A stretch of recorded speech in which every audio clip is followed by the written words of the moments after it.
शहबाज शरीफ की वतन वापसी की तारीख तय हो गई है। साबिक वजीर आज़म 21 अक्टूबर को लाहौर पहुंचेंगे। नवाज शरीफ को लाहौर में इस्तकबालिया दिया जाएगा। मुल्क भर में रैलियां निकाली जाएंगी। शहबाज शरीफ का कहना है कि नवाज शरीफ का मुल्क पहुंचने पर पूरा पाकिस्तान फकीदुल मिसाल इस्तकबाल करेगा।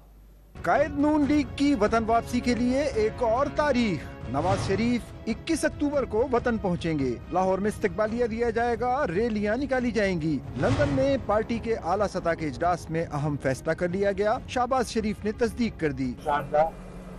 21 अक्टूबर को मियां नवाज शरीफ पाकिस्तान तशरीफ ला रहे हैं और पूरा पाकिस्तान उनका फकीदुल मिसाल इस्तकबाल करें। लंदन में नवाज शरीफ की सदारत में होने वाले इजलास में शहबाज शरीफ, सुलेमान शहबाज, हसन नवाज, ख्वाजा आसिफ और दीगर रहनुमा शरीक हुए, जिसमें नवाज शरीफ की वतन वापसी और इंतखाबात की हिकमत अमली पर गौर किया गया। इससे कबल लंदन इजलास में नवाज शरीफ की वापसी के लिए 15 अक्टूबर की तारीख का इंतखाब किया गया। शहबाज शरीफ की वजारत उज़्मा के दौरान भी नवाज शरीफ की वतन वापसी की खबरें गर्दिश करती रहीं। साबिक वजीर आज़म 2019 में इलाज कराने के लिए लंदन रवाना हुए थे। अदालत ने तिब्बी बुनियाद पर 8 हफ्ते की जमानत मंजूर की। अल अजीजिया स्टील मिल्स रेफरेंस में मिलने वाली सजा के खिलाफ अपील में भी साबिक वजीर आज़म अदालत में पेश नहीं हुए, जिसके बाद इस्लामाबाद हाई कोर्ट ने उन्हें 2 दिसंबर 2020 को इश्तिहारी करार दे दिया था।